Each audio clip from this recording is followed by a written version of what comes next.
Hello, everyone. Welcome to this project. This is episode 16. Tonight, we're going to be talking about part 2, chapter 6, Miracle Medal.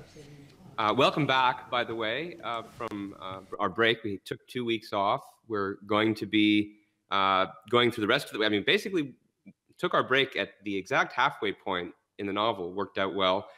We're not taking any more breaks for the rest of the year, so it's a whole other half of the novel still to go. But before I get started, I just want to say, before we get started, I just want to say I have a cold that I'm getting over.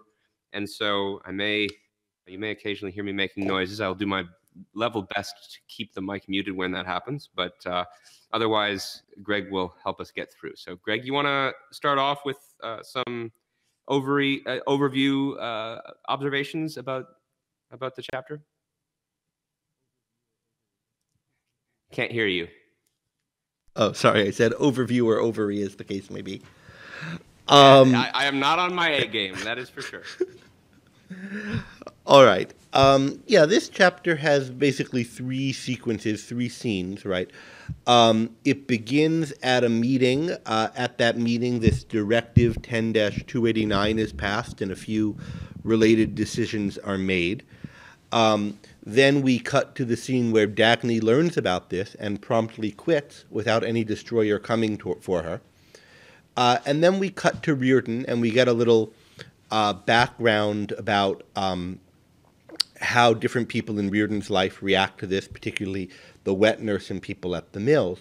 But the kind of crucial thing that happens is we have Rearden visited by Floyd Ferris, who blackmails him over the revelation of the affair with Dagny to sign away his rights to Rearden Medal. So these are the 3 kind of big, well, these are the 3 scenes in the chapter, the 3 sequences. And we're going to take them up basically in order.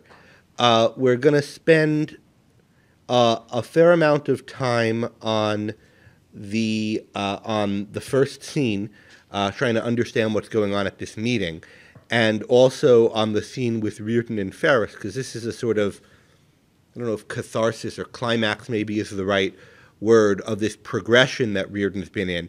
We keep seeing in these different scenes him learning a little bit more, him noticing something, he's being on a path, and we get a lot more of that in this scene with Ferris, and he thinks now he's come to the end of it. He really understands what he's been trying to understand, and we're going to try to work out what that is that he's come to understand and how it relates to the decision he makes in the scene.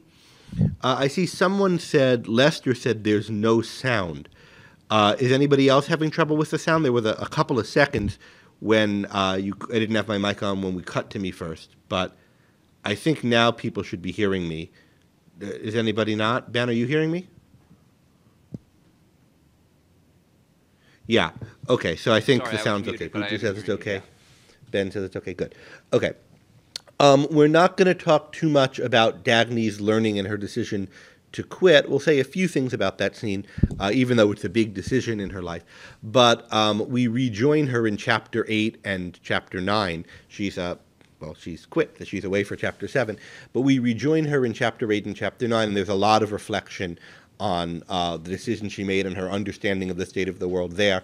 And so we'll have a lot of chance to talk about Dagny and her quitting and why then, and we'll cover whatever we don't get to today in the context of chapters 8 and 9.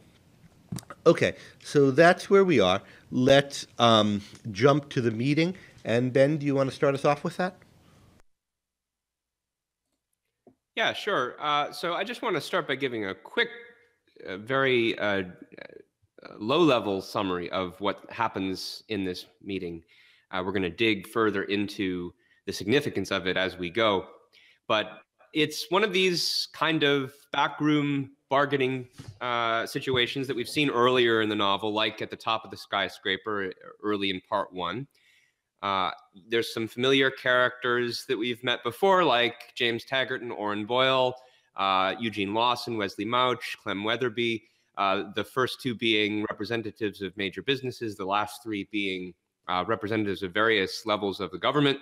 There are, however, a few new characters. A couple of them we haven't met before. One is Fred Kenan. The other one's Mr. Thompson. Kenan's the big labor boss, who I think we're going to have some interesting things to say about tonight. And the other is Mr. Thompson, who we won't have as much to say about, so I'll just point out right away that he's interesting for how uninteresting he is. He's not described as the president. He's described as the head of state. He's described as being basically indistinguishable from ordinary people. You might as well confuse him with a mail clerk, a white-collar worker. He shows up at the beginning. He observes the conversation, looking to learn something, and then having learned it, instructs Wesley Mauch and his government to go ahead with this Directive 10-289. And one thing I would think might be interesting to discuss later, though we don't have to, is what is it that he learns about watching this conversation that gives him confidence to go ahead with the plan? In any case, what is this plan? One quick observation about him. Oh, sorry. Go ahead. Just this business of referring to him as the head of state, it's interesting that, I mean, presumably he's the president or the head of the executive branch, unless the system of government has changed dramatically. But he's referred to as the head of state, and all of the Congress people or senators are referred to as legislatures or head of the legislature. And I think there's a technique that she's using of using these more abstract terms to deny the dignity of the office to these people and to distance the world a little bit from ours. But anyway, let's go on. Which is, I think, brought into even starker relief, Greg, by the fact that there is reference being made to George Washington via the Washington Monument, which is periodically seen out the window, and then James Taggart doesn't want to look at it. And there's even a quotation attributed to Washington, which we might talk about later. Anyway, what does this directive do? Well, quick set of bullet points. It freezes people in their job. They're not allowed to quit. They're not allowed to go to new jobs, whether they're laborers or whether they are CEOs of corporations. They're not allowed to produce new things, change the amount of spending on labor or production or consumption. It abolishes research. It basically abolishes intellectual property by having patents and copyrights be turned over to the government, and no new ones can be granted. It institutes de facto censorship by controlling the physical means of producing intellectual material by not letting people spend more or less than they did before on new books and such. And then, of course, along with this goes the method of organizing and managing the whole plan through this unification board, which basically has arbitrary power over the economy, as we see at the end, under control directly of Kenan and his labor organization, as well as Wesley Mauch, who has become a kind of de facto economic dictator. Directive 10-289 is not the only policy decision that's made in this meeting, and I asked people in the previous online discussion whether any other decisions were made, and Pooja did note that Jim has been gunning for a raise in his rates, the rates that he charges for running things on his railroad. There's been resistance to this because the shippers don't want to pay it, and the shippers can't get a subsidy because the government doesn't want to give them one. So basically, Jim is able to negotiate this because he indicates he will be able to deliver Rearden to the government. He'll be able to get Rearden to agree to sign the gift certificate. All right. So Thompson is at the beginning of the meeting, watching everyone, listening to them bicker. And at a certain point, he, having seen what their concerns are and what they're all upset about, determines that it's time to pass this, to go ahead with this directive. He tells Wesley to do it, and he leaves. And then Wesley reads out the provisions. Ben talked to us about what the provisions were, and it's decided at this same setting that Kenan will run the unification board. And he kind of negotiates for that, and we'll talk in a moment about how. And Jim is able to get this wage rate hike in exchange for delivering Rearden, as Ben said. So, Ben, do you want to? Well, let me just say, Ben's back. Let's talk for a moment about or we're getting a question about how to deal with the problem of the money accumulating in a few hands. If you're talking about the problem, this is Steve Thompson, or I shouldn't say the last names, but anyway, with Steve, our head of state. I suggest looking at the book by Yaron Brook and Don Watkins. Sorry, Yaron Brook and Don Watkins.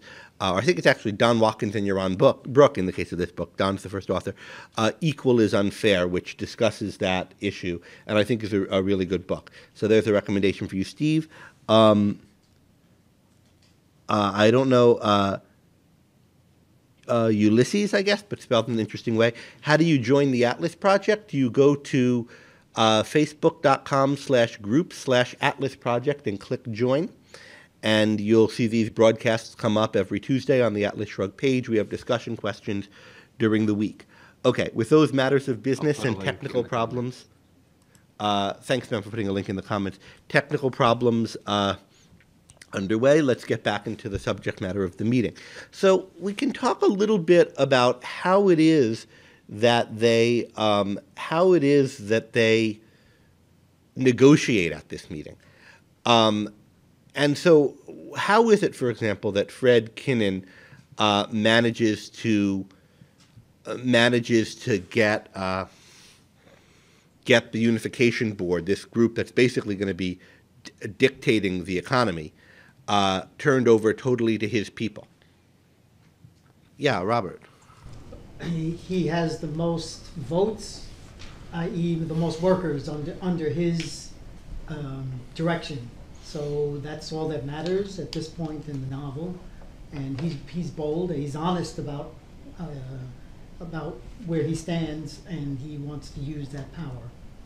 Okay, good. Well, I've been thinking of what occurs in the novel, The Great Explosion, where there are these people who demonstrate that the world's mightiest weapon is the words "I won't." And if Kenan tells his members not to comply with point 1, as he will, as he says, blast it all to hell. Mm-hmm. And it's because he has the most people. So it's the most vote. They need the sanction of his people. Yeah. So there are 2 points on him having the most people behind him. One is the point that Robert's making, that they're voters. But the second one is that they don't have to stand for it, right? Even if not voting, if everybody quits their job or doesn't turn up for work, they're not going to be able to arrest everybody. If there's enough public outcry, and enough disobedience, this law can't work. So the workers have to comply, or rather, for the law to function, it has to be complied with, and mass disobedience of the sort that maybe Kenan could tell his workers to do, or the way Kenan puts it is, his workers won't be willing to do it unless he brings them along. We don't know, maybe Kenan's making himself look, maybe they would really just be going against it because of him. It's hard to tell. So what is the language? Kenan says initially, we're doing this because, I've got the votes, I've got the power. How do the other people think of it? Yeah. I was going to speak a bit more about how he speaks differently than the neighbor. Let's hold off on that point for a moment, because I do want to get to the psychology of these people. But first, just on the political level. Yeah, Will. Well, I thought I was going to say something very clever about all these exchanges contrasting various people. But then I came to the part where Eugene Lawson, for some reason, browns on Dr. Ferris, saying how this is all social and humanitarian. Mm-hmm. And Ferris responds, Gene Lawson knows what I'm talking about, but he doesn't know that he does. And but if you look, Ferris hasn't said anything up to then. So what is he talking about? Well, so Ferris said this business about making people think it's their own fault, right, prior to that, didn't he? Yes. So he has said something.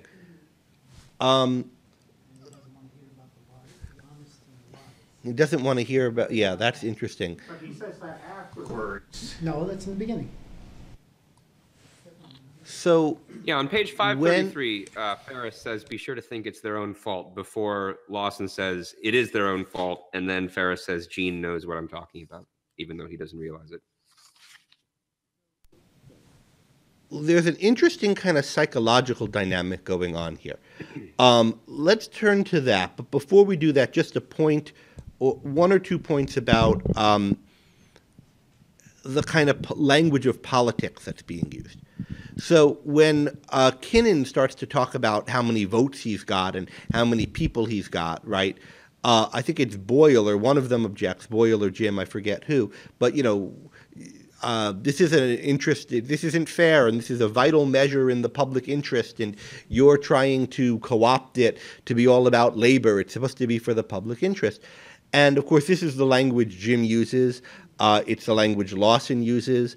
Boyle used it. We heard Jim worrying that the mantle of the public interest might shift to Buzzy Watts a couple of a chapter or so ago, right? So there's a question about who the public is. And Kenan raises this explicitly. Well, who is the public, Jim? If it's quality, it's sure not you or Ori Boyle here. Yeah, Ori Boyle. And if we're talking about quantity, it sure is me, because that's what I have behind me. And this is a Rearden earlier at his trial, right, says there's no principle that this court is upholding, and therefore there's no possible justice it can deliver. And he's responded, well, it's the highest principle the court is based on, say the judge. It's based on the principle of the public interest, right? But Rearden says, well, who is the public, and what does it take to be its interest? And this is a pretty significant concept of Rand's. In her nonfiction, there's a lot of discussion of it, of the idea of the public interest as it's an indefinable term, at least as it's used, and anybody can claim to be the public. And we again, you know, have Kenan raising this question here. I always think, what are the rest of us, the private? The rest of us, the private, or we're private individuals as opposed to the public as a whole. But if people's interests clash, or are thought to clash, then whose set of interests counts as the public, and how is it determined? Ben, any points you wanted to make? I think you have a few on this issue of public interest and the kind of political machinations. Yeah, well, so I could start off by pointing to a comment that David made in the earlier discussion, where he observed that the characters in this meeting often started off by appealing to the general welfare of the public, but then the way he puts it, they evolve into extorting a benefit for themselves or their group by means of threats, bribes, or favor trading. In other words, I think what he's getting at is that they seem to be using this language cynically. They use it initially as a kind of noble ideal to justify their position, but then it turns out that they're using it really to manipulate people. And I mean, you can see this at the very beginning of the chapter, because Wesley Mouch starts off by saying, "But can we get away with it?" Which is the more cynical perspective. But then almost immediately, Eugene Lawson says, "That's not the way to put it. It's a noble plan motivated by the public welfare." At which point, our head of state, Mr. Thompson, says, "That's the line, Wesley. Tone it down. Tone it down and dress it up." Right. So, which is again back to the kind of cynical perspective. And so it's not a one-way evolution in that case, right? It's not. It starts off with this flowery public interest language, and then evolves into cynical manipulation. Yeah. At least in the conversation, sometimes there's like some kind of tug of war going on between how to think about this or how to put this among the characters. And some of the characters are really having a hard time with it. You see, I think in particular, well, Wesley, for example, is going back and forth about it. Excuse me. So is Boyle. Excuse me. So Steve is saying they didn't believe in it at all. They just take a position and play the game. Robert, you had some thoughts on this, I know. Yeah, so the ethical point here that they're all in agreement is that profits are evil. Every time the word profit comes in, they bend over backwards and say, I haven't made profits. What profits have I made? And that's the justification in their own minds that they can get away with this. As long as nobody's making profits, then they're okay. Then that person is okay.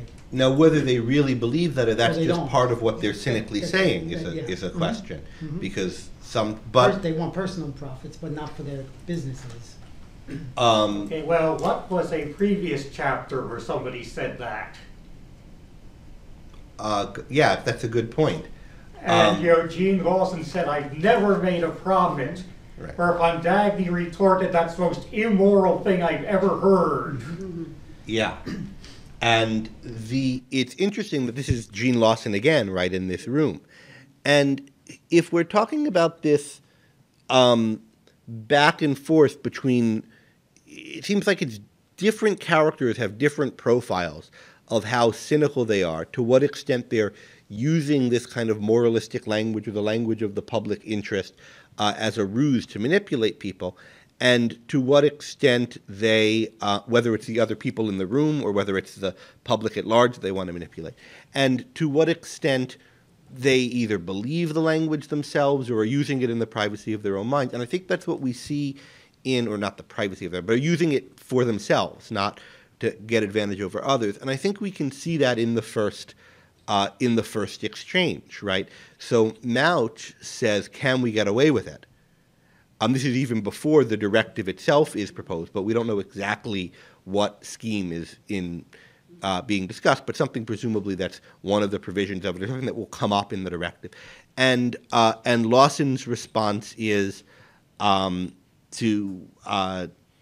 it's a noble plan and so forth, right? What do you mean get away with it? Getting away with it is a criminal kind of, can you get away with the loot, right? But it's not something you're getting away. We're doing something noble. Now, Mouch is speaking on the premise that here we all are fellow schemers, right? How shall we get away with this plan? Can we make this audacious move? Lawson invokes the morality of it, or alleged morality of it, and therefore does what? Well, the other people look as though he made it harder for them to continue, right, speaking. He's changed it into this moralistic way of speaking. Now they can't scheme practically about whether they could get away with it until Thompson says, yes, that's going to be our means of getting away with it. But Lawson doesn't pitch it like Thompson does, as here's something you can say that'll help us get away with it. Rather, it's important to Lawson to think of it this way, to himself. And so how should we understand that? Is Lawson more honest? Lawson really believes this morality, whereas Mouch and Thompson are cynical manipulators? Or what? Ben, you had the thought of public interest. Well, go ahead. Are you back? Yeah. My cough seems to be getting worse, so I don't know how much longer I'll hold out, but let's see what I can do. I mean, I think that the issue you just raised helps us connect back to something that we had discussed in several earlier chapters. To me, it seems like this invocation of the public interest is functioning as a tool of evasion for these characters. It's allowing them to hide from themselves what their real motive actually is. Now, it's an interesting question to discuss what their real motive actually is, which we may dig into a little tonight, but I think there's a lot more to come. In any case, it's serving to hide something from them, and their motive is not the only thing that they seem to be wanting to hide from themselves in this meeting. There are any number of other facts about the decision that they're making for themselves tonight that they're also trying not to name, that they're using one technique or another to evade. And I have a number of these in mind, but I was curious to see if other people wanted to try to name some of these as well. What other kinds of aspects of the decision they're making are they trying to evade, or do they not want to name? Well, of course, one thing is if they're trying to lock the whole economy to stasis, how is that supposed to end the emergency? And the only one who bothers to ask that is Fred Kenan, and nobody answers him. You know, the negative characters keep talking about you have to be practical. But he seems to be the only one there who's actually being practical and who eschews any evasions about what it is he wants to practice. Good. So there's a lot about Kenan's character there, which there's a lot to say about. And there's also, particularly in contrast to the others, but there's also, here's one of the particular things that they're evading, and Kenan is putting a stop to the evasion of it, which is how can this emergency plan, just for the duration of the emergency, we're going to freeze everything until some companies, including how much each company can make and sell and so forth, until everybody gets back on their feet, which of course can't happen if everything's frozen in state. Carrie Yeah, Ann? that's a. Oh, go ahead, Ben. Well, that I was going to say that's a good example, and a number of people online pointed out, and Will did earlier in the meeting, that Kenan seems to be unique in this respect of not letting them evade as much as they seem to want to. Dan on the recent comments also points out that the same thing happens when one of the characters says centralization destroys the blight of monopoly, and Fred won't let them get away with that. And Ellen gave me a recommendation for for relieving my cough. Thank you, Ellen. Carrie Ann? You had asked a little bit ago, what are they evading? And for most of this discussion, because the person who's going to bear the brunt of Directive 10-289 is Hank Rearden, they don't mention his name until toward the end of the conversation. It's only named, right? They keep alluding to some businessmen who are monopolistic and who are profiting when the rest of us have scraps. They don't name him until Jim Taggart goes to play his trump card, and he's the only, he finally names who this is really directed at and who they're going to siphon the funds off from, and who they really want to control. And it's only because he names Hank Rearden that everybody knows that he's absolutely dead serious and he's not bluffing, because you don't name something without having some darn good reason to do so when they've been evading naming the person who they want to shackle with this new directive. Good. So we have, there's go ahead, Ben. I just want to say I think that's a really good point that Carrie Ann is making, and you see it coming up especially around page 539, where there's a question of who's going to object to this plan. Who would want to object to this plan? And they don't want to actually name that either. And instead what happens is Lawson starts giving a speech about the mind is the root of all evil and the age of reason is past. And at this point, James Taggart says, shut up. And Harry in the online discussion earlier had asked, why does James say shut up at that point? It doesn't sound like what Lawson's saying here is anything all that different from what he said before. But I think it's getting to what Carrie Ann is saying, that Lawson is alluding to the fact that the men of the mind are the ones who will object and the ones who are being targeted. And James doesn't want to admit this. And I think that this is underscored by the fact that to kind of console James, Ferris then goes into a little speech about why genius is a superstition, which is supposed to, I think that would make James feel better. You can't target geniuses if they don't really exist. A lot of point. I mean, Rearden is one of these geniuses who is, in a sense, the target of the whole plan. It's particularly focused on Rearden in the moments leading up to Taggart's showing that he has the trump card, where they're talking about there's one industrialist who could blow us out of the water, and I'm thinking of a certain person. And they're now clearly talking about Rearden specifically, but not naming him. But even before that, Boyle is talking around him. Why does it make sense for me to be manufacturing an inferior product when there exists a better metal and no one? There's a lot of talking around Rearden before it. And Rearden's clearly an example. I don't think the only example, but maybe the only example left of the kind of person who's inventing new things, and you have to decide, which Jim is all worried about whether you invest your money in it and lose your shirt, or you'll lose your shirt if you don't invest in it, but someone else does. Rearden is the prime example in the novel, and certainly at this point in the novel, of somebody who comfortable and who makes it impossible for them to get away with the kind of life that they're trying to lead. Now, there's a few others. Alejandro online says, Jim at least has probably convinced himself that he actually cares about the public good. And I think that's right. And that's one of the reasons that makes him uncomfortable with this shuttling back and forth between the talking in a cynical way and the talking, well, anyway, we'll talk about that. But that's an issue. Dan Well, sure says that that, his Greg. favorite line is... I think that go ahead.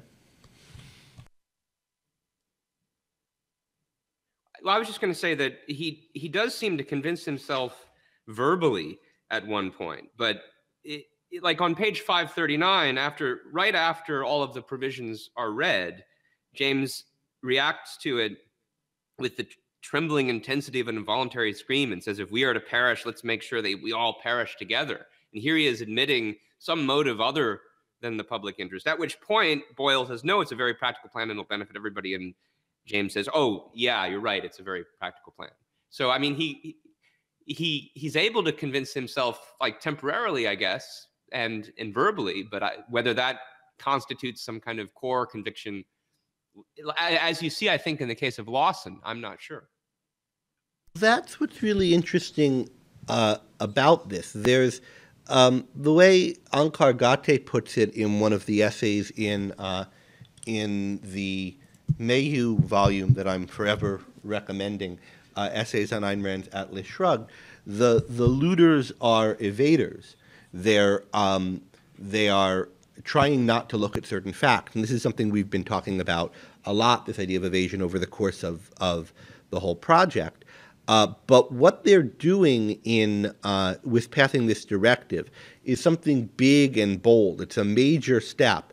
And as Ankar puts it, they have trouble maintaining their evasions to themselves in the face of this. I mean, Rearden says, I'm glad they finally did this. It's so clear-cut, it's so final, it's so decisive. It's basically the step into bringing the country into full dictatorship, right? And now it's not kind of pussyfooting around and a kind of slippery slope that where one more thing, it's really the last straw, the final move into a dictatorship, or the major move into a dictatorship. We'll see if it could get even worse later.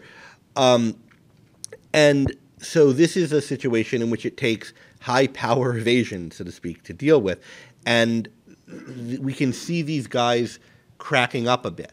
And there's a really nice phrase in the chapter for what they're doing. It says nobody had read the directive yet, but everybody knew what it would say, because this is the kind of logical next step, and it's been being prepared for in various ways by op-eds and so forth, and every sermon and every this and that. It's been clear that the writing's been on the wall that this is where they're going. But they knew it, quote, in that special manner of knowing that consists of keeping secrets from oneself. And it goes on to say, this is what, I don't have the quote in front of me for this part, Ben, but this is the thing that all of the machinations of their mind, oh, good, go ahead, read that passage. They had known it for a long time in that special manner which consisted of keeping secrets from oneself and leaving knowledge untranslated into words. And by the same method, they now wished it were possible for them not to hear the words of the directive. It was to avoid moments such as this that all the complex twistings of their minds had been devised. And it goes on to say how they wish that they could put this directive into effect without having to put it into these words. And yet, for generations past, men had worked to make it possible. This very directive. So we see that they're evading here, that this is what they characteristically do, but we're seeing they have different styles of doing it. I think, what are they? There are different things. Different ones of them are more keen to keep out of their awareness than others. And their ways of doing it make one another, in some cases at least, uneasy, right? And that's interesting. There's a lot to say about how it makes them uneasy and why certain things about certain people make them uneasy. So let's look at, we have a few things we have listed on our notes here about what things they are evading. What is it they don't want to face? One of them we've already discussed, the idea of what the public interest that this is for really amounts to. There's the issue of wishing it could be done wordlessly that Ben just quoted, how it's implemented. We've already talked about who is it that will be targeted by this law. Rearden in particular, men of genius in general. What's going on with that shut up scene? Any thoughts on this? Where Jim tells Lawson to shut up?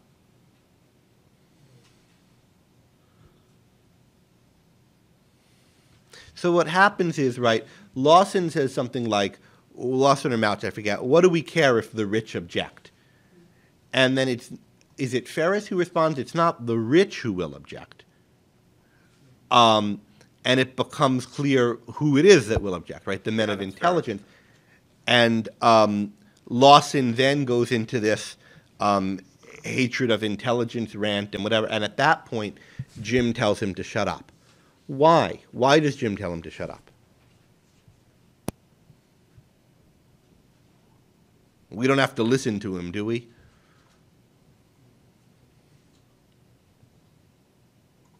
Yeah, Mohammed? It's kind of interesting that the paragraph that gets Jim upset ends with this is the age of love, which is kind of a reminiscent of what he said to Cheryl. So if he didn't believe what he was saying then, or if there's something that he knows was reframed BS, then once he hears it being said by another person, he knows it's BS. So he's like, oh, just shut up. Like, we all know what you really mean because I'm the same type of psychology as you. Yeah, but then why would he? I think there's something right about that. But why is it, shut up? We don't have to listen to this, rather than, this crap again, right? Why, there's something panicked and worried. I mean, I do think it is the same thing that he himself says sometimes, the same sort of thing. Well, maybe the line I mean, they refuse Greg, I to don't do their really know moral the answer to duty, this we've question got myself. to force them, But and saying in that frank term maybe gets him to think that it might not be as practical as he thought it was, well, didn't think it was, as he would have wished it to be. I mean, he wants to avoid, I think part of what Jim wants to avoid is knowing his own motives. And so when someone gets too close to naming something that is his motive or near to his motive, like hatred of intelligence, he gets anxious and tries to shut it down. Now, sometimes he himself breaks and starts ranting about how he hates the intelligent people or the people who are moving them on. But that's a kind of break, and that's what he's trying not to see. And so in moments he does that, but then he has to find some way to kind of walk it back and make himself seem like he's not in a rage against people who make him feel insecure because he thinks they're better than him. If that's part of what's moving Jim, he doesn't want to see that. And a lot of his talk is designed to stop himself from seeing that. And yet sometimes it breaks through and he can't do it anyway. When someone else is saying it, and moreover, they're saying it in a way that is not quite either in the way that he would say it, that he could see, oh, that's really what I am, or else in a different tone where they seem to bask in it, like Lawson does. It's making him confront the question of who am I, what do I want? And he wants to avoid looking at that. And it's the same... that's why when Boyle says, right, later, well, after Jim goes into a rant that's not so different from what Lawson's saying, but is more anger-filled, maybe, than Lawson's is, Boyle says, well, it's a very practical plan. And Jim says, yes, it's practical. Boyle's given him the thing he needs to the words he needs to get back, to rephrase it in a safe way that's not not too close to what the motives that threaten him. I think that's what's going on here. Now, I think there's a real... Yeah, go ahead. I do think it's interesting. I do think it's interesting that the terms in which James does seem to be willing to frame his understanding of his motive is in terms of rejecting hero worship. You see this a couple of pages later, where he says, "We don't need them. I'd wish we'd get rid of the hero worship heroes. They've done nothing but harm all through history. They've kept mankind running a wild race with no breathing spell, no rest, no ease, no security." So, I mean, that's kind of a step down from recognizing that it's the mind, that it's reason that you're against. You put it in terms of reason and the mind. I mean, James Taggart has a mind. It's quite a drastic thing to condemn your own means of survival, and it's easier to put it in terms of complaining about heroes, I think. Or maybe geniuses, but geniuses are kind of heroes of the mind. Yeah, shut the curtain on George Washington. Yeah. Well, actually, yeah, I was going to bring that point up, that I think Taggart there's someone, in my opinion, far worse than Taggart in this whole scene. Because Taggart at least he doesn't want George Washington to see him. So he actually has a semblance of respect for Washington in the beginning of the scene and at the end of the scene.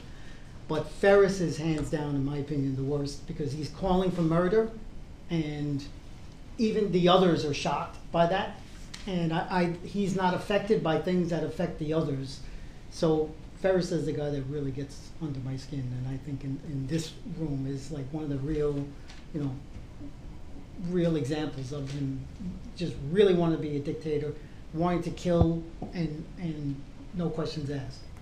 Yeah, Ferris.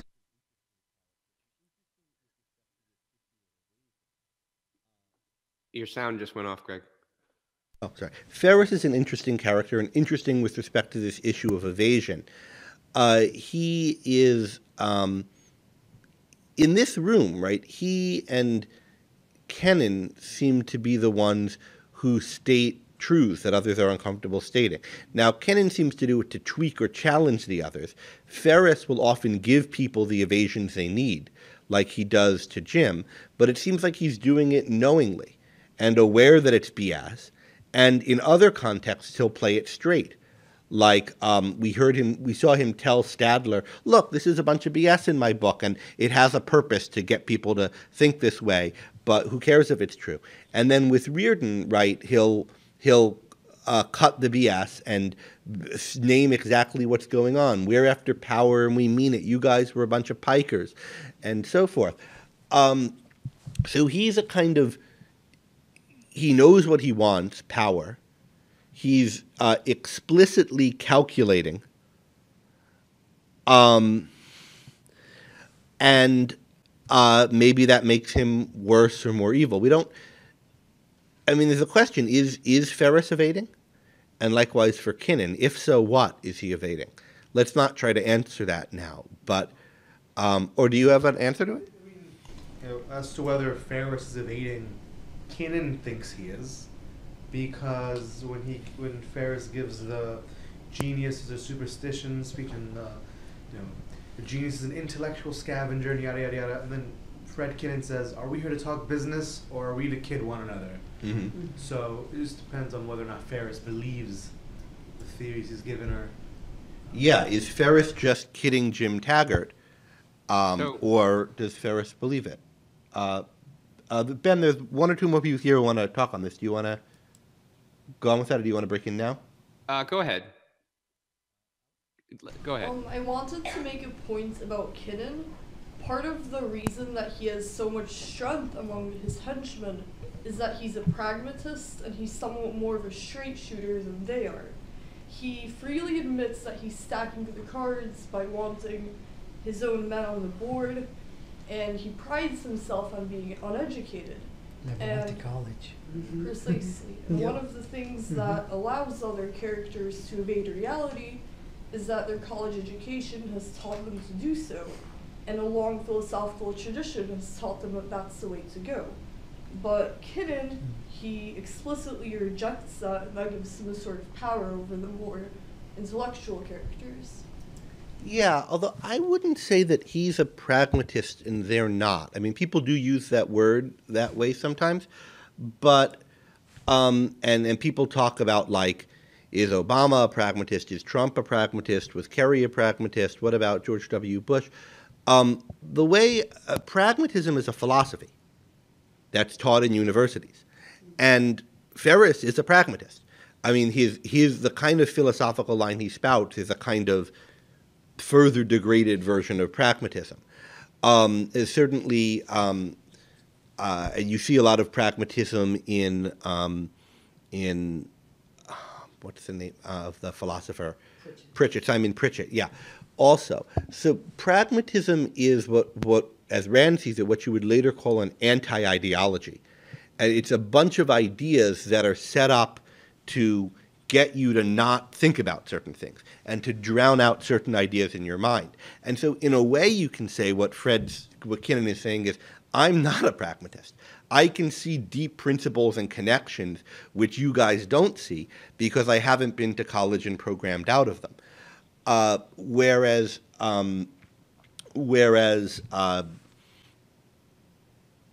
Taggart and Ferris and Lawson are using these big ideas to help them ignore certain facts. And that's what pragmatism as a philosophy enables. Now, if you mean as a pragmatist someone who just deals with practical affairs, then Kenan's a pragmatist in that sense.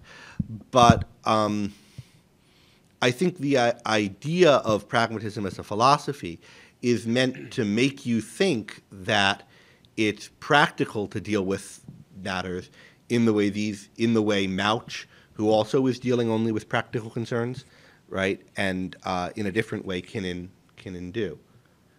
Mohammed? Yeah, the reference you made that Kenan is not a pragmatist, but Ferris is there's a certain part of the dialogue that perfectly matches what you said. Mr. Kenan, said Dr. Ferris, you must not make the old-fashioned mistake of drawing wide generalizations. So he's accusing Kenan of making the generalizations. Our policy has to be flexible. There are no absolute principles which... Right. And then Kenan says, save it for Jim Taggart, Doc. I know what I'm talking about. That's because I never went to college. And that no absolute principles, flexible, that's run-of-the-mill practice. Now, Paul says Ferris is not philosophical. Well, he's spouting a bunch of philosophical statements. He's just cynical, some people say, and that might be right. He might be using these philosophical ideas as a weapon to manipulate other people. But he's doing it by means of philosophical ideas. Ben, you'd wanted to come in a moment ago. Well, a number of people have already brought up some of the points I was going to make, which is good. But I will say that the question of the relationship between theory and practice is something that comes up constantly in this meeting, and it comes up again in the later meeting between Rearden and Ferris. And so it's good to know what we know now about Ferris's view about theory and practice, that he regards basically any long-range thinking as impractical and theoretical, even though at the same time he's spouting theories that he wants to use cynically to manipulate people. That is going to come up and be an important topic of conversation, looking at the exchange between him and Rearden. And part of the point of the theories that he's spouting is that there's that theory doesn't matter, right? That ideas don't matter. So they might actually be theories he does believe or part believe or something. So, Greg, we're at 50 minutes. Do you think we should maybe skip the list of characters and move on to Dagny? Well, there are one or two points I want to make before we do that, both about the session and about the characters, and I think we could do it in just 5 minutes. I mean, one thought is the part of this theory practice issue is also treating as theoretical anything that's long range and causal, any understanding of causal connections. And if you think of the kinds of things that Kenan is noticing that the others aren't noticing or aren't commenting on, they're all about the long range effects of things, or longer than these people are looking.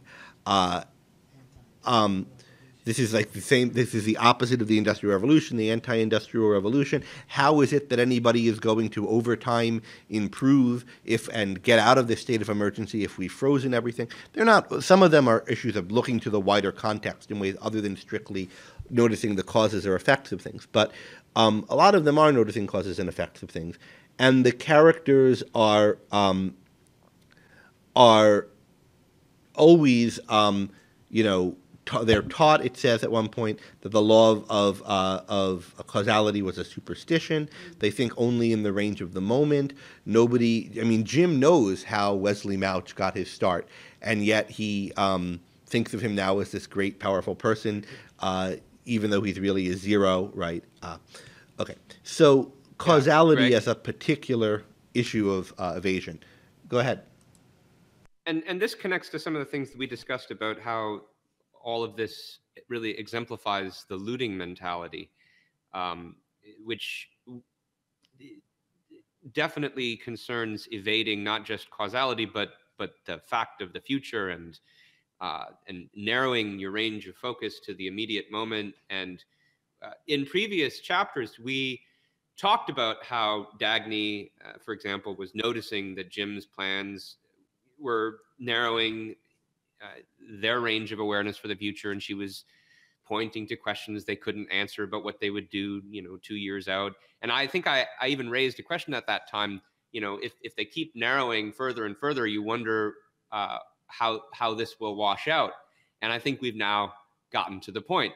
They want to freeze things in the moment. If you're living in the moment and you can't, and you don't want to plan for the future, and you don't want to consider the consequences of your actions, and you don't want to consider what causes are necessary to bring about what effects, you're going to try to freeze things. You're going to want to try to make it so that those bastards have to stand still, because they keep trying to think about the future, and you don't want to have to do it yourself. And they're now at the range of freezing things at the level of about a year. Right, that's how Clem Weatherby thinks of it. Last year was worse than the year before. This year is worse than that. So their time frame, or their event horizon, or whatever the word is about a year. Can it get even shorter? Time will tell. I would like to just run through the characters in a list, because I think it's helpful, and just see if there's anything we want to add about each of them. So the people in this meeting. We have Gene Lawson. As Ben, as you said, he seems to believe the theories he's spouting. And he seems to resent that other people don't. Yeah. Now, whether he really believes them or he's driven by something that they're rationalizing and he resents other people, there's a sense in which he's more sincere and is bothered by the more cynical people. And also a sense in which he seems to delight in the taking down of the intelligent. He's described like in taking some kind of almost sensuous pleasure in some of the things he says, or the way his mouth moves and his tongue, and there's something creepy about him, and like he's getting off on this in some way, right? So that's Lawson. And arranging flowers while he does it. Yeah. We've talked about Jim Taggart, right? Any more observations about him? I mean, he seems to be conflicted in some way. There's a question as to what he really wants out of life and the extent to which he knows it, the extent to which these various talk about the public interest and love and so forth for him is something he honestly believes or a rationalization for something. Boyle, I think of Boyle as a kind of petty grafter. He's someone, at least so far as we could see, who he wants to make some money, or not make some money, but acquire some money. He wants to be rich. We're never shown him as having any kind of lofty or spiritual concerns, or even lofty spiritual evasions. He's always. Well, go ahead. But I found it interesting on page 540, after the scene where Taggart complains about having to listen to Lawson, Orrin Boyle says, "What's the matter with you?" And then he's described as trying not to know what was the matter with himself and why he felt frightened. So I don't know if that's high level spiritual evasion, but it's at least low level. And we saw something similar at Taggart's wedding, right, with Boyle. But he's seems to be operating at a lower intellectual level or, of sophistication in the evasions and need to evade than the other guys. Yeah, Alex? There is a part on page 496 of the Standard Edition that describes Wesley Mouch as generating the panic of a cornered rat. Mm-hmm. So that's the next guy I wanted to move on to. That's not, if you're looking at the small paperback, or which one are you looking at? That's Yeah, so 536 what we call- of the Standard Edition. Yeah, what we call the Standard Edition is the one that's, just for, is the one that's big. Because more different covers of this one have the same pages. That's the mass market edition. But thanks for the page. Yeah, so Mouch. Mouch is frightened and angry, right, in this scene. Now, Mouch is not someone who we have any reason to think has any, we never hear him talk about spiritual aspirations or anything, right? We meet him, he's double-crossing his boss, right, when we initially meet him. We're now told about his history, and he's basically been a kind of huckster charlatan his whole life, right? He's resentful of people who are more able than him as a kid. He's totally unexceptional in his abilities. He's resentful of people of greater ability, but he doesn't go in for a lot of theorizing. He's just someone who's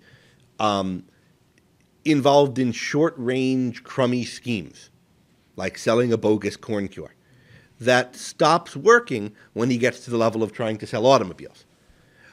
He's not anyone of any particular talent or ability, but he gets promoted because he's useful to people, and he's described as like a zero that's at the intersection of a lot of forces trying to destroy one another, and he's kind of a pawn that gets swept into this position of power. But what are his motives? He's afraid. He doesn't really understand, I think, what he is.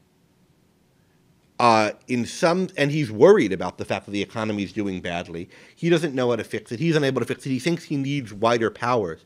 And there's something feverish about it with him. The economy's crashing, just like Uncle Julius's money disappeared under his watch. He doesn't know why. And, you know, he feels the need to fix it. It's his job, but he doesn't know how to do it. And he's scared. And in part, well, it's worth contrasting him to Mr. Thompson here. So what is Mr. Thompson? It is an interesting similarity between him and Mouch. Yeah. They both have that rat-like personality and intellect. Mr. Thompson is described as having the cunning of the unintelligent and the frantic energy of the lazy. The sole secret of his rise in life was the fact that he was a product of chance and knew it and aspired to nothing else. Yeah, now that gives you, I think, the grounds for the likeness and the dissimilarity. So he's cunning, but not smart. He's scheming, crafty, but not. I mean, this whole idea of what these kind of different mental states are is interesting. We can spend a lot of time on that, but we won't. But he's a product of chance, which is the same thing as Mouch, right? A zero at the intersection of other forces. But he knows it and aspires to nothing more. So Thompson, and you can see Thompson is at ease in this scene, right? He knows how he got to where he did. He's comfortable with that fact about himself in a way that I think Mouch isn't. And so Thompson's, I think, a little more hip to what's going on than Mouch is. He has more understanding of what his status is. Now, he schemes to get more power, but he only does it because it's what's expected of him, and it's unclear what's really moving him. But he's not anxious in the way that Mouch is. And he is cynical, even more so than Mouch. But unlike Ferris, who's hyper-cynical, there's something affable about Thompson. You don't get the sense that he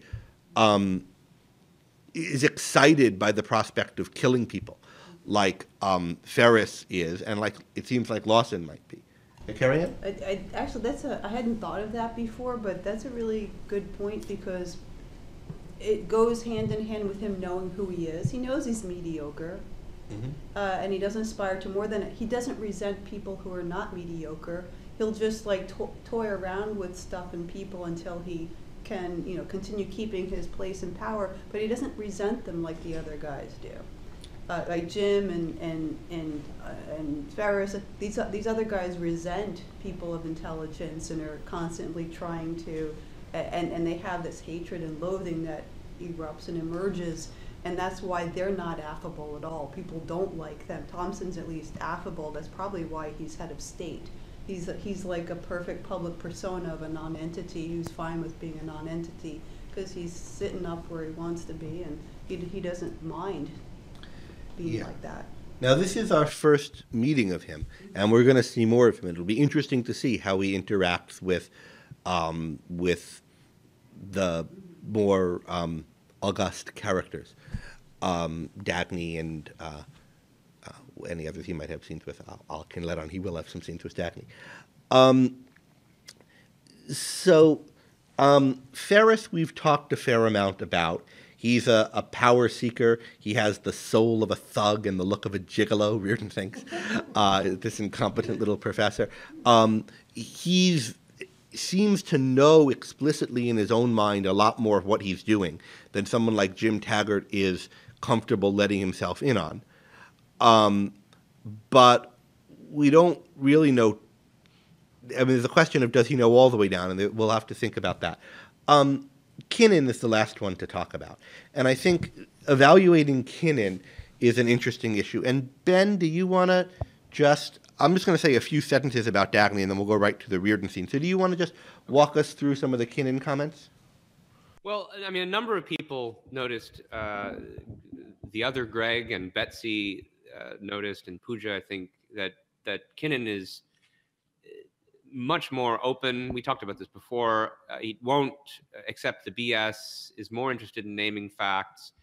There's a question about how to evaluate him, given that he's still playing this role in the system that he is and is going after power in the way that he is.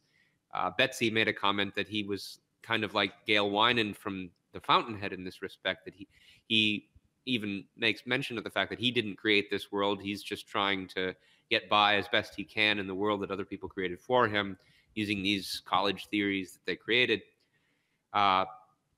David also made a very interesting comment that Rand's portrayal of Kenan here reflects what appears to be her view of labor leaders in reality, at least in the middle of the 20th century, which were, who were more resistant to attempts to collectivize the labor force and to conscript labor, sometimes under the influence of the Kennedy administration. And David made some interesting quoted some passages to this effect. I somewhat disagree with David on that, I have to say. I think it's a little unfair to the labor unions of the 60s. So, I mean, Rand did have the view that the labor unions of the 50s and 60s were comparatively good and one of the better forces in the economy, and were resisting some of the moves towards socialization and fascism.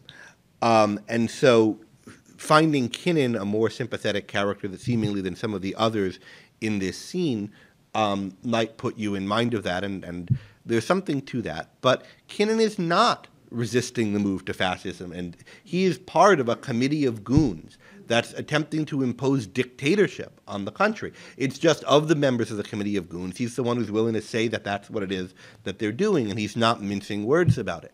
And I don't think that the labor union leaders who Rand was praising in the 60s or gave qualified praise of were as bad as that. They weren't in there. I mean, what does Kenan accomplish that's in defense of freedom or something here? Only one thing: he gets Ferris to drop the line about making it a capital offense to quit your job, which is good, but that's like, way over the line. And he doesn't even, already Wesley and Mr. Thompson said they wouldn't go for that. All Kenan does is like underscore how creepy Ferris is. So I think there is something, refreshing about Kenan's frankness. but he's not any kind of defender of anybody's freedom. He's a racketeer, and he knows it.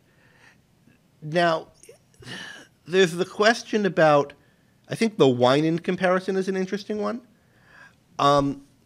There's a question about, is he really being more honest than the other characters? Well, he's naming a lot of stuff they won't name, so that's true. I think there is an interesting comparison to Winan here. They're both people who think it's a certain kind of world where you have to jockey for positions of power, and he's committed himself to doing it. But Winan, at least we see what it is deep down that he wants to achieve by doing that in his own life. We don't see anything like that in Kenan, at least not yet. Now, maybe, he's a more minor character, so he's not given a rich inner life. It's not clear to me that the Rand of Atlas, by this point in her development, she thinks a character like Winan is possible to be as admirable as Winan is. The other character who's reminiscent of Winan and Atlas is Stadler, who's worth thinking about.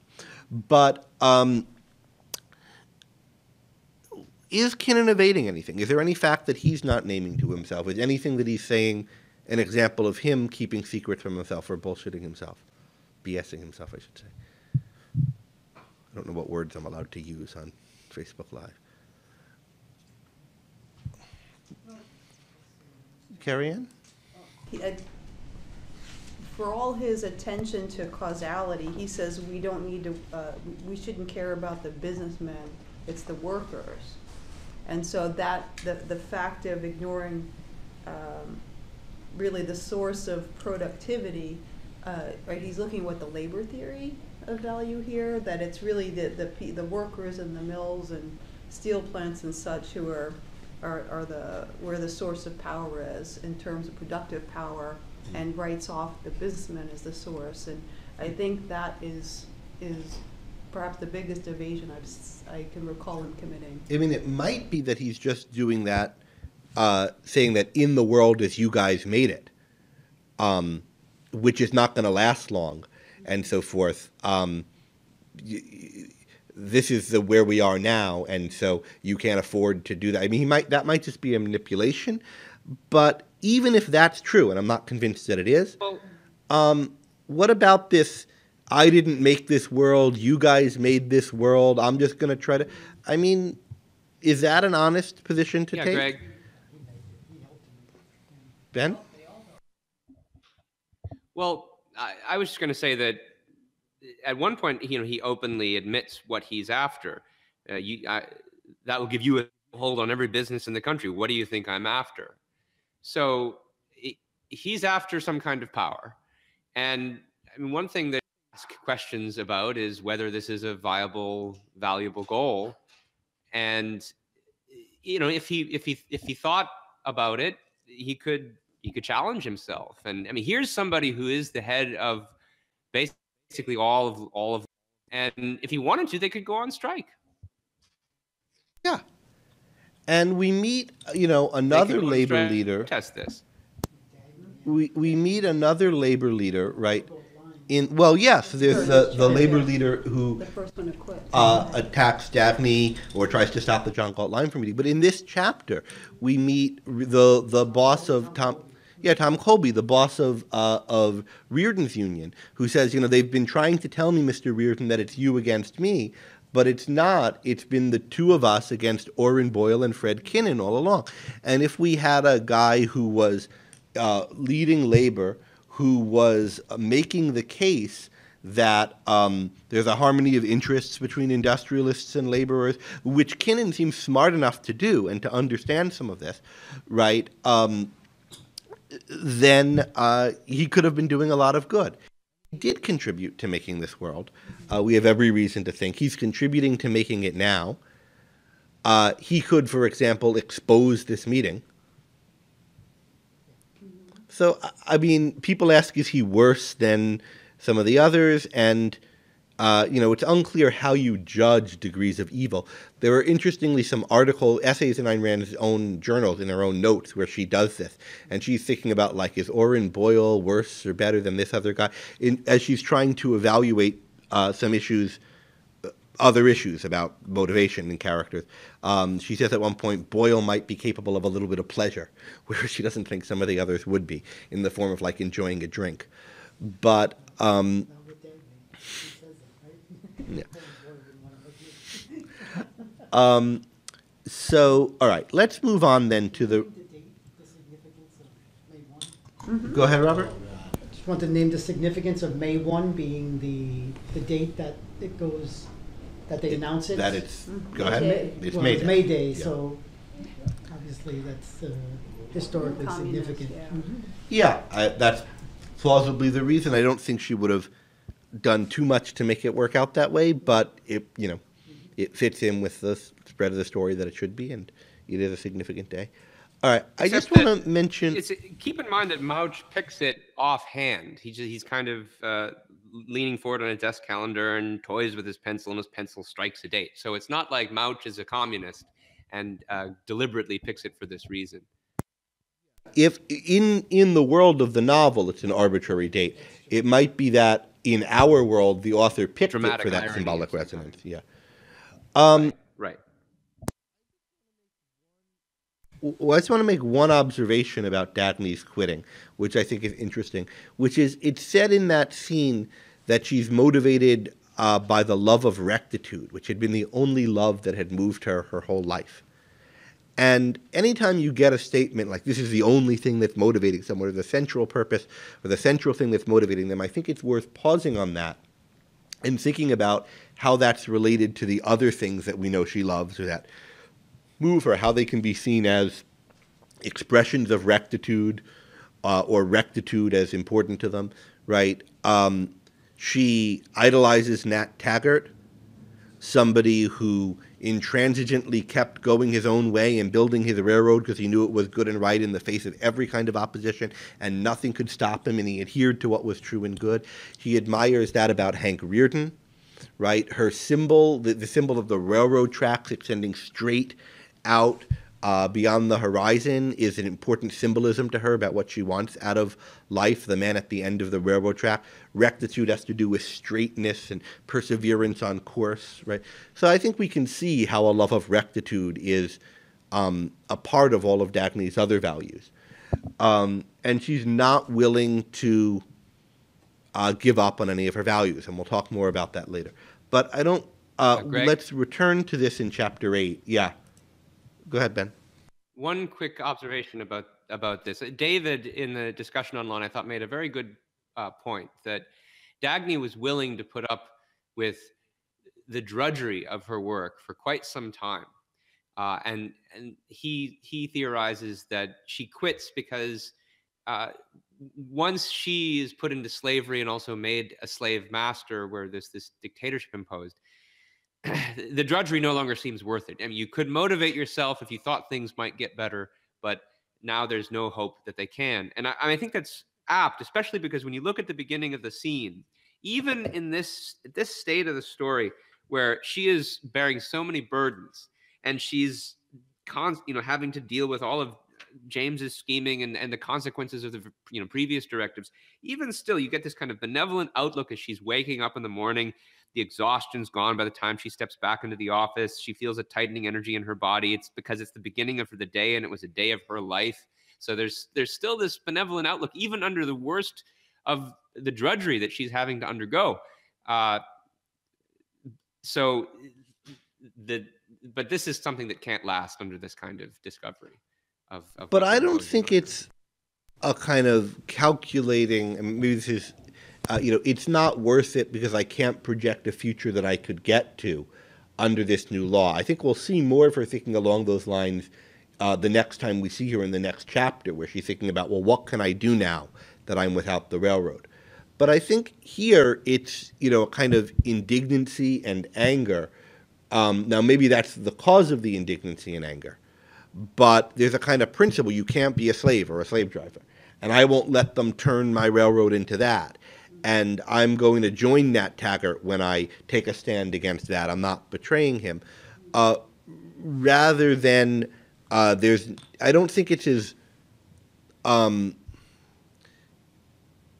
planned out, or I don't think there were as many cognitive steps in the reaction as there would be to be like, I've been putting up with drudgery, but at least I hope there was an end to the drudgery. There is no end to the drudgery now. For one thing, she didn't think there was going to be an end of it before. She thought she was going to work until the railroad collapsed, and she didn't really have any hope for a future anymore. So it's not that I think's really changed. It's now they're doing something evil and unthinkable. And I really want to, well, Mohammed, one last point on this? I think it's just a quick emotional reaction, or just like at one moment it got too much to handle. Her emotional awareness of the situation just made her I can't do this anymore. It might be because subconsciously she went through these steps, but it wasn't conscious. But I don't think it's like I can't do it anymore, I give up. This is wrong. It's an angry reaction, right? She's described as angry. And she throws it in Jim's face. And she storms out, right? This is not it's too much for me, I give up. This is, I've had enough of it. Recall Francisco tells her once, Dagny, you have a lot of courage. Maybe someday you'll have enough of it. And she asks, enough of what? Of courage? Or I've had enough of it. Yeah, Ben? Well, I was just going to say it's interesting that she hasn't had the same reaction before, even when James has engaged in pretty, by her standards, immoral policies. Why is it now that she's having enough of it, in effect? What's the difference before, where she didn't think that by continuing to play along with James, she would be party to immorality? And that may be something we just have to wait to find out more about. Let's look more about that when we see Dagny again in chapter 8, because we're going to see her spending a lot of time reflecting on what to do now. And part of reflecting on what to do now is, why did she quit? And was it right of her to quit? And there's a lot of that in chapter 8 and chapter 9, and to some extent in chapter 10. And really for quite a while, but we get it particularly in those chapters. So we'll have occasion to really dwell on this. All right, so let's cut to this gift certificate scene. And a lot to say about this scene. Interesting Rearden's interaction with Ferris. Interesting that Ferris has this gangstery manner again, and is very blunt, calls it a blackjack and so forth. But I just want to remind us quickly of some of the earlier context Rearden is bringing into this meeting. And then we'll talk about kind of what he learns at the meeting, and we'll end on the question of why he signs the gift certificate. So here's some of Rearden's context, some of his earlier steps in this process of discovery that he's been going through, right? He gets the idea of the sanction of the victim, that when you're being victimized, there's it's often made possible in different ways, not always obvious what they are, by which you the victim, sanction your victimizer. And that if you withdraw that sanction, you can often stop the victimization. He later learns from Francisco that what's involved is specifically a moral sanction, that there's a morality of life, a code of morality that's been implicit in the way Rearden has lived his life and chosen his values, at least in his professional life. That this is kind of his way of living, that his way of living can be articulated and should be articulated into a moral code, and that it's this moral code that makes human life possible, thus the morality of life. But that there's also a contrary morality, and David comments on this in this chapter when Rearden's recalling it.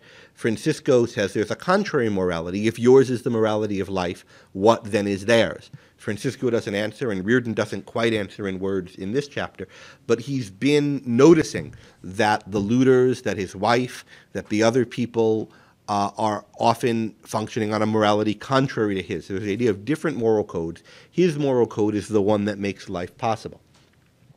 He has the idea that production and trade and money, which is the tool of trading what you produce, is central to life, is moral by this morality of life, right? We get that from Francisco's money speech.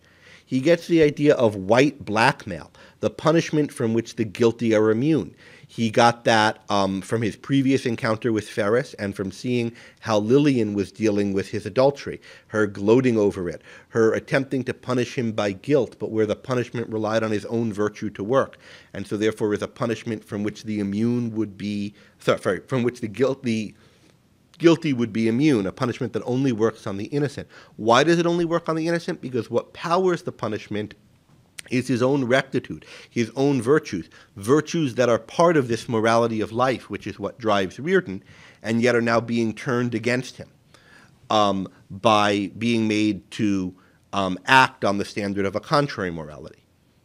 He's also noticed at his trial, where he put this into effect, that many people, most people, the common people, common isn't a word I think Rearden would use, but the general run of society, the population at large, is on Rearden's side in some moments.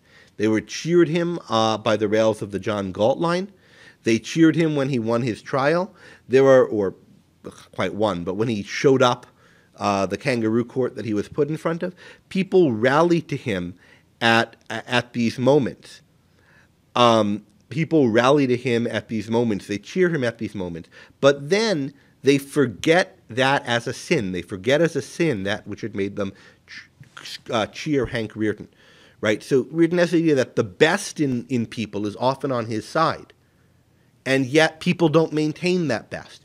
And indeed, they reject it as wrong, and he wonders why. That's the true sentence imposed on him at his trial, to figure out what idea accessible to all people causes people to forget as a sin that which had made them cheer Hank Rearden. And then finally, he's learned that sex is an expression of spiritual values. It's an expression of one's love of life, and therefore is something that belongs, is something that he should embrace. And in particular, his response to Dagny is something that's morally good about her and good about him, expressive of her highest virtues, these virtues that are articulated in this morality of life, which he's always lived by, though never named, and didn't live by quite consistently in the sexual arena, although now he's become more and more wholeheartedly and embracing it without any guilt. Right. So that's the steps of his path of realization up until now. Before I go on to the new realizations, I just want to second something that Lester is saying online. She quit because it was immoral to continue to work under slavery. This is going back to Dagny, and with an exclamation point, and I think that's right. It's a profoundly, clearly, straightforwardly evil thing. It's not another gradual slip down. It's something she sees as a bright line. But anyway, that's just parenthetically back to the other port. Now, carrying about. Just a quick thing about the before. Okay. To tag on to what Lester brought up, or to be a slave driver. I think she directly sees the implications. Yeah. This is harnessing Rearden, the man she loves, and she did not want to be party to taking his Rearden medal away from him, and that's exactly what would happen. So I think that's probably what was part of the immediate anger. But also, it's Dagny's able to carve out a little world in which she can function as a thinker and a doer and an honest business person as she sees it, really producing things. She wouldn't be able to do that under this world. She wouldn't be able to deal with anybody by mutual exchange to mutual advantage. If her employees, and think of Rearden's best employee quits, she doesn't want to have that relationship to her employees, to the people she's I don't think she needs, although I think she's particularly horrified by what they're going to do to Rearden. I don't think if she wasn't dating Rearden, she wouldn't have quit. I mean, it's so hard to project that, because so much else would be different. Okay, so moving on to what new does Rearden realize. I do think that be a slave driver is an important part. It's not just I'm not willing to be a slave. And it's the same thing as we see in the union leader, right? I'm not willing to work under these conditions, and I'm not willing to help the men work on them. I don't want to be the Judas goat leading them. I don't want to be a slave or a slave driver. Okay. But what new realizations now does Rearden make in this blackmail scene? Well, thoughts? What new? What new does he realize that he didn't realize before? Yeah, Robert. One, how much he loves Dagny, and that he wants to tell her that the next time he sees her. And like he felt about when Ken Daniger quit, that how much time he could have spent with Ken Daniger that he had already spent with his brother. He has a contrast of Lillian to Dagny, and that's very clear in his mind that two things are going to happen. When he sees Dagny, he's going to tell her what he feels, and it's really, really, really over with Lillian. The game is up with her. So he fully acknowledges what he feels for Dagny as love. He thinks he should have made her his wife. She was the spiritually playing the role of his wife. He recognizes that this has been what's been going on with them since they met, that he basically fell in love with her on first meeting, that he ought to have told her when they first slept together. He recognizes how bad what he said the first day was in fully explicit terms. He also recognizes that he was really guilty, much guiltier than he realized, of staying with Lillian, of accepting her standards. This gift certificate is the standards that he said, well, I don't understand them, but I'll accept them. You can't do that. That's wrong. It was a break of integrity. It was wrong, and it's led to this. This is one of the consequences of it. And he really reaffirms the virtue of justice here, right? So what he's done is sacrifices the best woman he knew to the worst. And he makes realizations about the evil of pity, right? When you, refuse to let, anyway. So he rejects pity. He rejects his actions on the motive of pity. He now thinks of them as wrong, that to spare Lillian pain that she deserved, he brought a bad fate on himself and worse on Dagny. And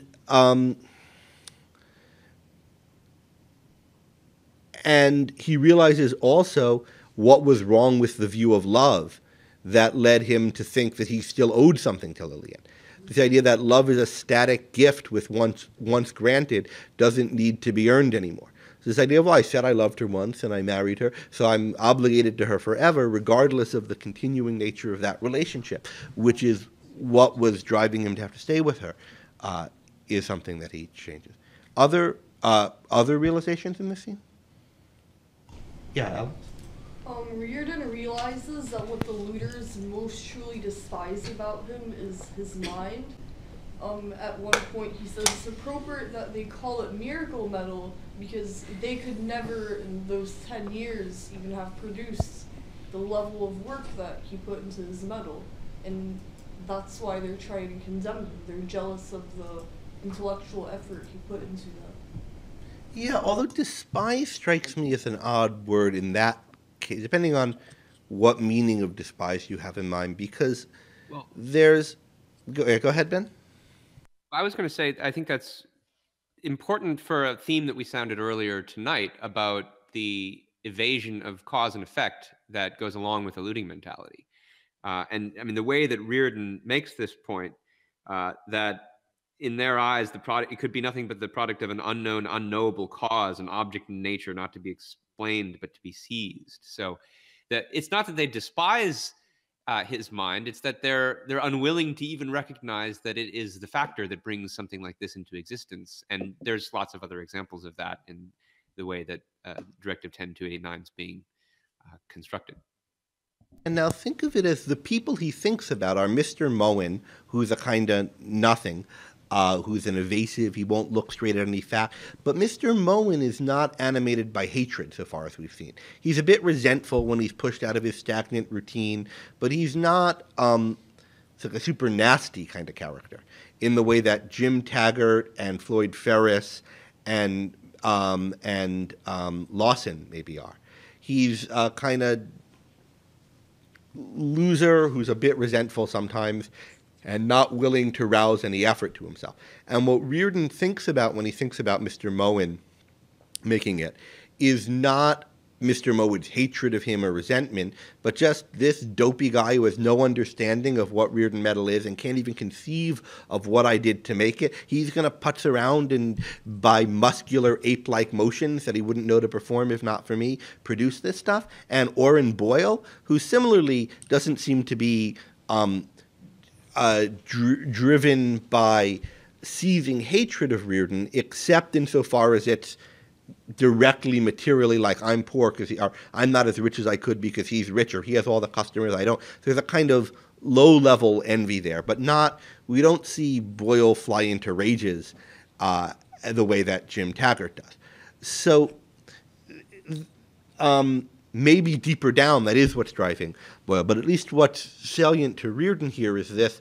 They've got no idea of what it is in me that gives rise to Rearden metal. They just think of it as something that, poof, it comes into existence, like a weed or a rock, and then they just seize it. And they don't think of it as coming from me. They don't, as Ben said, they don't have a causal perspective on it. Now, I think what happens is some of those characters sometimes do have a sort of causal perspective on it that they then try to push out of their mind because, well, we'll have to think about why more. And that's what this pragmatism and these evasions do, and that's why you see Jim and Lawson getting all worked up over the idea of geniuses, and Ferris then comes in and says, well, there is no such thing as a genius. These ideas just pop up from everyone, and the genius appropriates them to himself, which is an Ellsworth Toohey-like line if you've read The Fountainhead, and I think Ferris and Toohey are fairly similar characters, in fact. Ben, did you seem to... I didn't have any more on that particular point. Go ahead. So any other big realizations on Rearden's part in here? Paul quotes the line I was looking for earlier, when one saves the guilty from suffering, it's the innocent whom one forces to suffer. Another minor realization of Rearden's, I don't know if it's quite a realization, is he's really focused on the white blackmail idea here, the idea that he and Dagny would be immune to this blackjack of Ferris's if it were true that they were guilty, if it were true that they were scum and so forth. Well, go ahead, carry on. No, I guess that was really the only other big thing. We've sort of been talking around it, that he explicitly goes through the steps. He's very intent on understanding with Ferris, and Ferris is honest with him about the trap that's been set up, about the source of their power that they've gotten over them across the personal and the professional lines, how they've got them over a barrel. So I think it's not just these separate things, but the whole integration. And actually he's making a much more wider integration beyond this. He's thinking about the states of Europe, the United States of Europe, and how it's not just him and the United States, but it's a phenomenon that goes through history. It's ideas that affect countries all over the world, and these same people who want power control other people by the love that these people have for their lives and the people and things in their lives that they care about, and they control them with what's best inside of them. So I think he's integrating it into a much larger system of ideas. Yeah, and there are a couple of really big ideas here. So one is this idea that they're holding people hostage by their ability to live and the values that make life worth living. And that's really what white blackmail is about. Right? That's really what the scheme that he glimpsed Lillian was putting on him is about. What the code of life is, what the morality that Rearden lives by, though never named, and Francisco has helped him to start articulating is what enables people to live, what enables them to produce and survive. If I had not known that I had to work to support my own life, right? That thing that he knew is the morality of life. It's what enables people to live, and it's what gives meaning to life.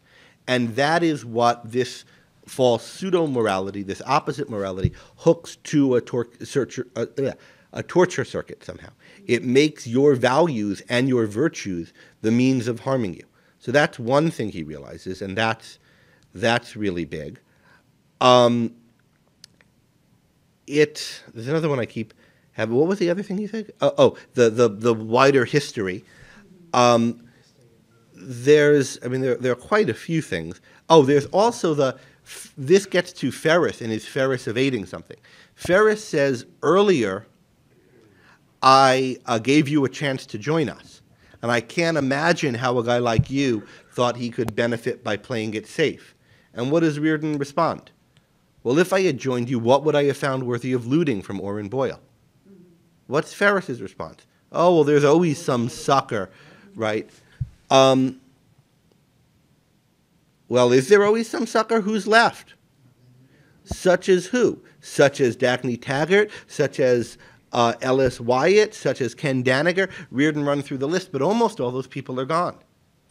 Such And as Ferris any is man really who wants to be impractical, says Ferris. And Rearden says, you mean that it's not practical to live on Earth, is it?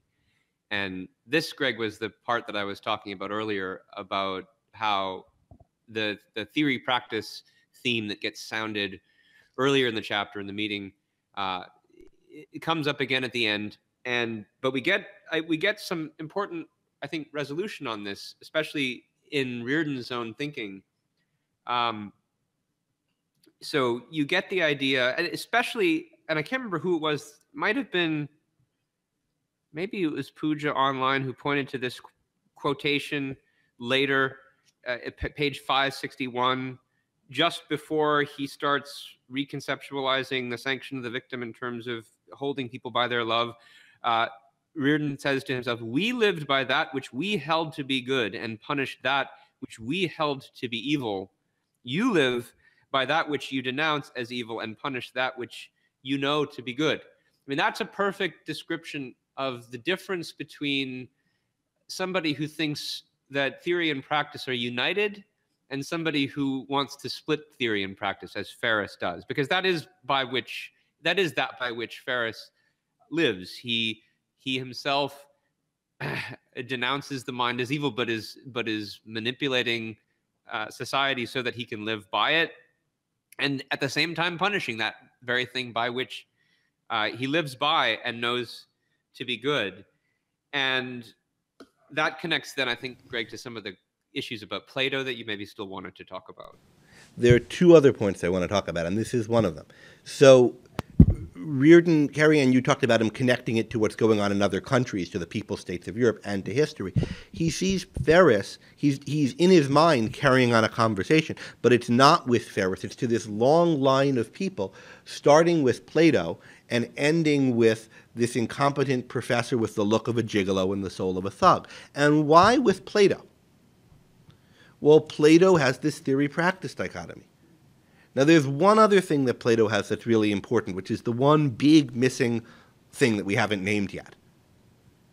What was Rearden's true sentence at his trial?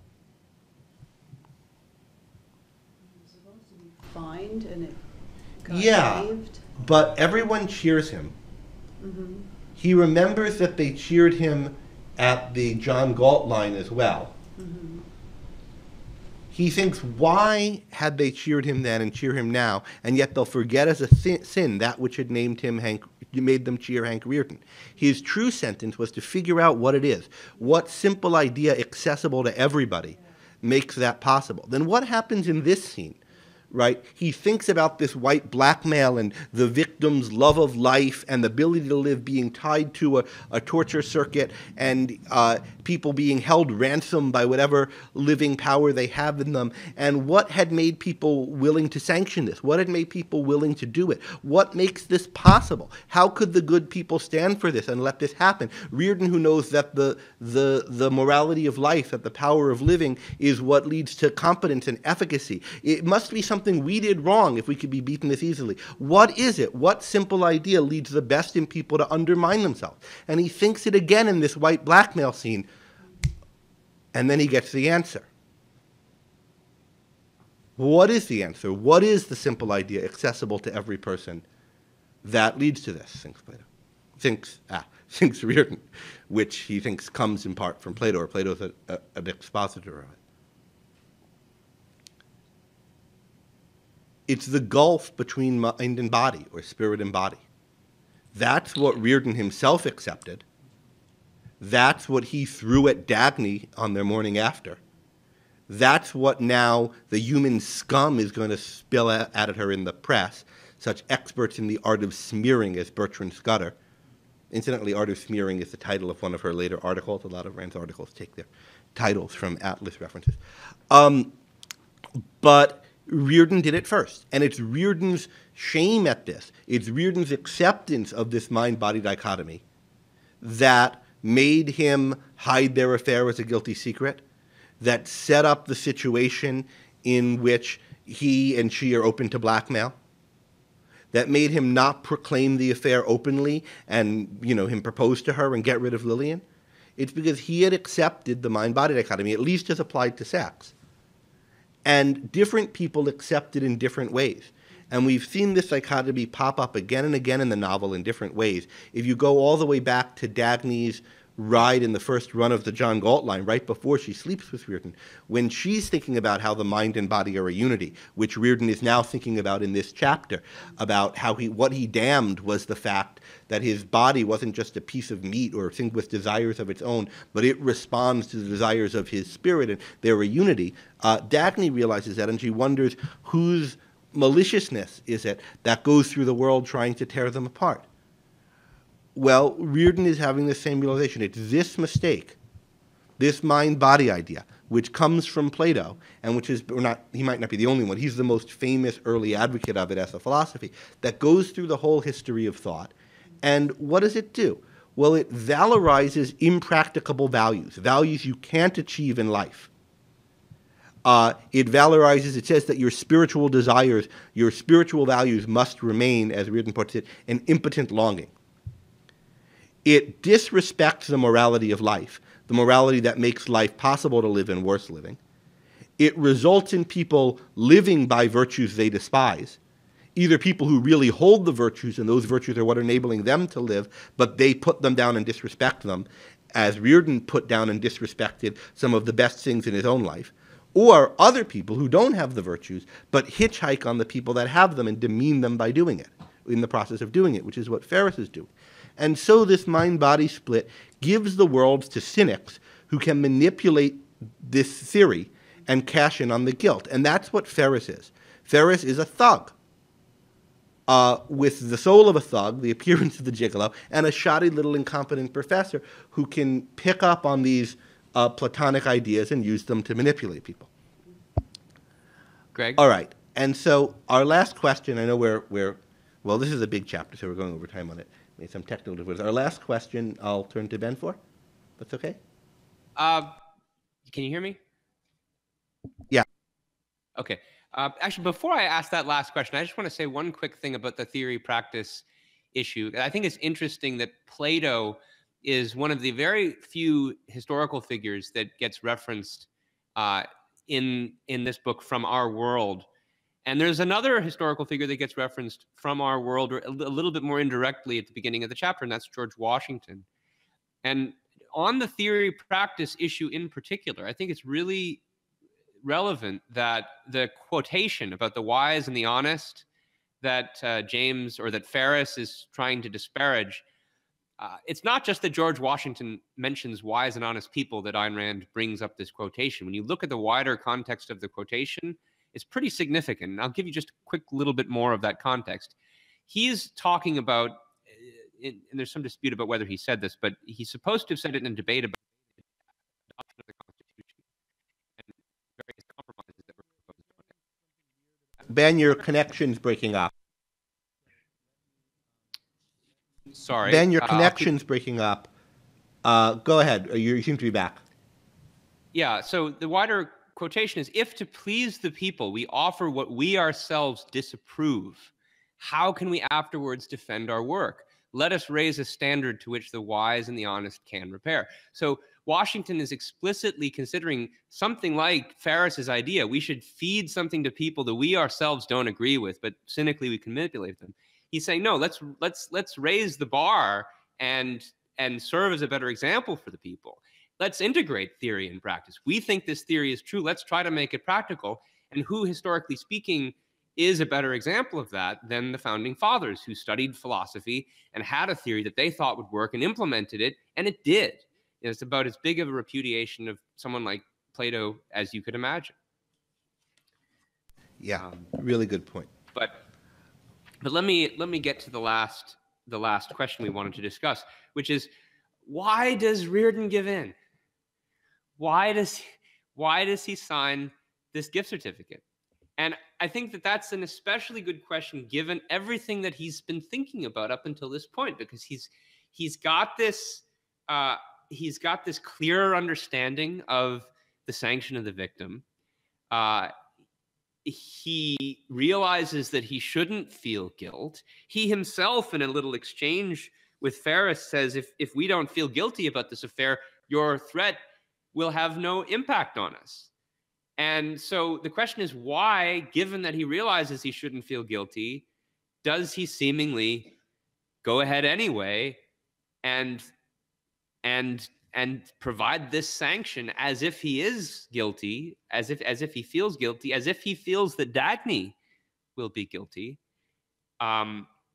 Several people said it looks like, Meg in particular in the discussion said, it looks like he's going against everything he stands for. Now, I have some thoughts on this, but I want to hear what other people have to say. One just quick interjection. I think what he says to Ferris isn't, if we don't feel guilty about this, it wouldn't hurt us. But if we were the kind of depraved people you were thinking, and this affair was just a casual thing, it wouldn't hurt us. So it's not the guilt. It's Ferris who thinks you can only manipulate people by guilt. But he knows in the Rearden case, it's not guilt exactly, or at least not guilt for the affair. But why does he sign? Yeah. It does seem odd, given how aware he is of what Ferris is up to. Yeah, Alexander?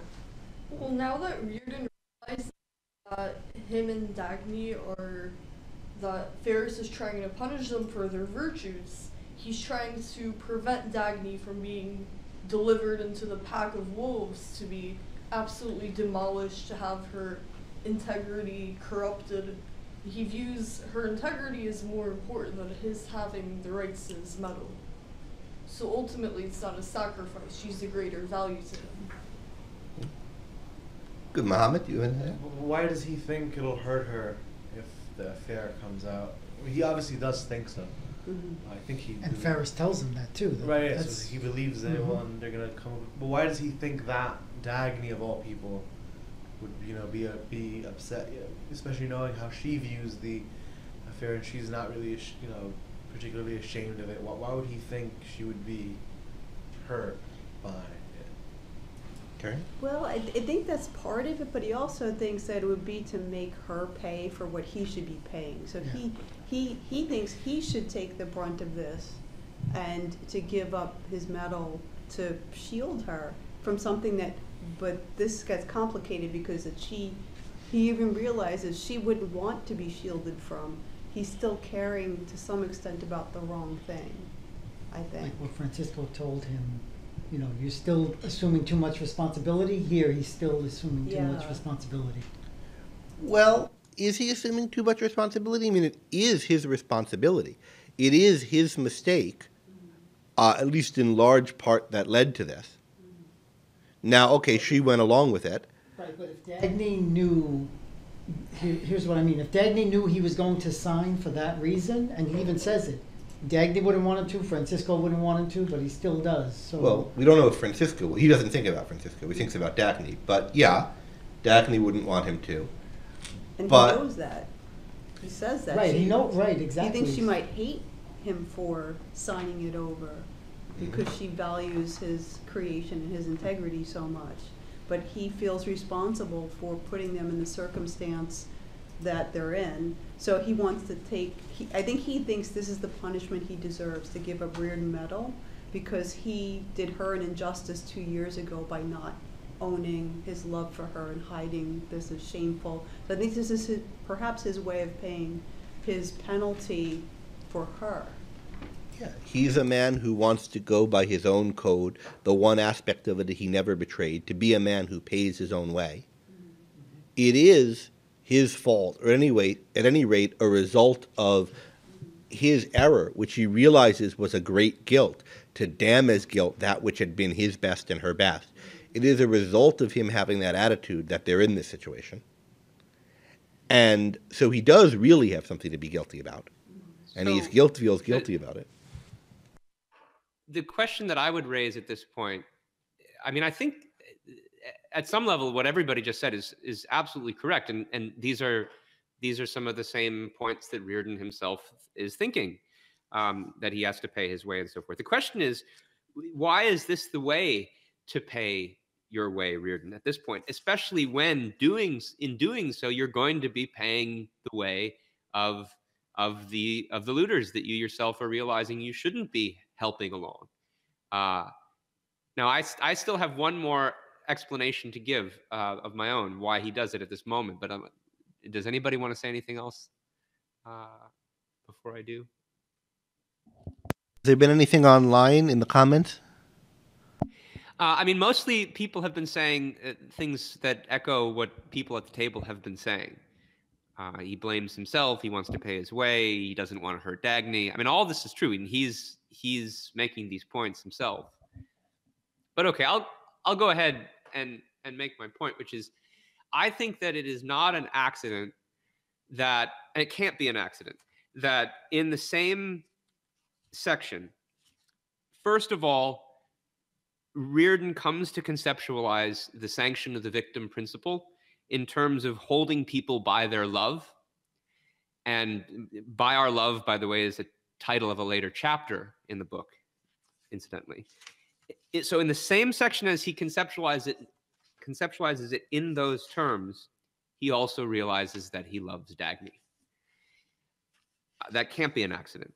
And I just think if he's only just now realizing that he loves her, it would be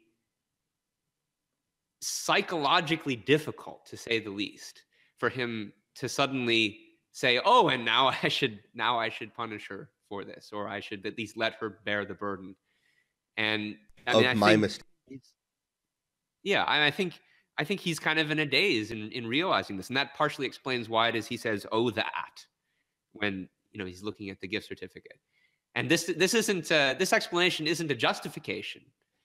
It's not saying that he did the right thing, but I think it does bring some context to why he does it, and especially in light of some of his own thinking about what situation he's in. And whether we interpret it as a daze or not, I think it's very significant that he realizes he's in love with her. I think that that comment is very significant. What both of those show is that the issues that this scene has brought up for him are much bigger to him and more important to him than the issue of whether he retains the rights to the medal, particularly in a world where all these things are happening anyway. He's now at the end of this quest. He understands all these things he's been trying to understand for years. He fully owns what Dagny means to him and is ready to tell her he loves her and to live with her openly. He's free of guilt, except for a guilt that he now realizes he deserves, and he's trying to do what he can to make amends, to correct things, and to pay for his mistake. So these are all significant. Now, Harry makes a point referring to something he had said earlier in the session, which I think was referring back to a comment that he made on the discussion board about perhaps the nature of the mistake that he's making here. Harry had made a point about how in caring so much to protect Dagny's honor, in effect, he seems to be making the same mistake that she had accused him of making back when they had met Mayor Bascom. That she had said, why object to somebody who's pointing out something that's true, that we're having an affair? And Rearden says, well, his estimate of it is none of his business. And she says, well, his estimate is really none of our business. Why do we care about his estimate? And he does seem to be caring too much about the estimates of others of Dagny still, leading him to think that this is a great burden that he should be the one to shoulder rather than she. So I think that's a good point, Harry and Ben. Just two other observations pertaining to chapter titles, and then we're over time and we'll close. One, Ben mentioned by our love. They're holding us by our love coming up in this chapter as Rearden's realization about what they're doing. That's going to be the title, as he says, of a later chapter. And let's pinpoint the idea that this is naming, that love, both love for other people, but love for whatever values make your life worth living, is a feature of, a part of this morality of life, this code of living that Rearden and the other positive characters have been living by, but haven't always named and haven't always practiced consistently. And what we're learning that the evil characters do is make the good people pay ransoms, in effect, for what they love. And we're going to see that come out a lot in chapter 8 and then chapter 9, which is the one that's named that. Or is it 8 or 9 that's named by our love? But anyway, it comes out in both of them. The other title chapter that we get in this chapter, that's the title for the next chapter, is The Moratorium on Brains, which Francisco says. It's Francisco's description of what Directive 10-289 is. The next chapter, we get to see the workings of the directive, and that's why it's called The Moratorium on Brains. And this is another case, incidentally, of Rand naming one of her articles after something in Atlas Shrugged. There's an article on the Nixon shock called The Moratorium on Brains. The Nixon shock was when Nixon, all of a sudden, in a surprise dictatorial-like move, took America off of the quasi-gold standard that was Bretton Woods, and at the same time instituted a temporary price freeze to stop price and wage freeze to stop inflation from happening because we went off Bretton Woods. Some people in my circles even called it Directive 10-289. And Rand likened them by using this title.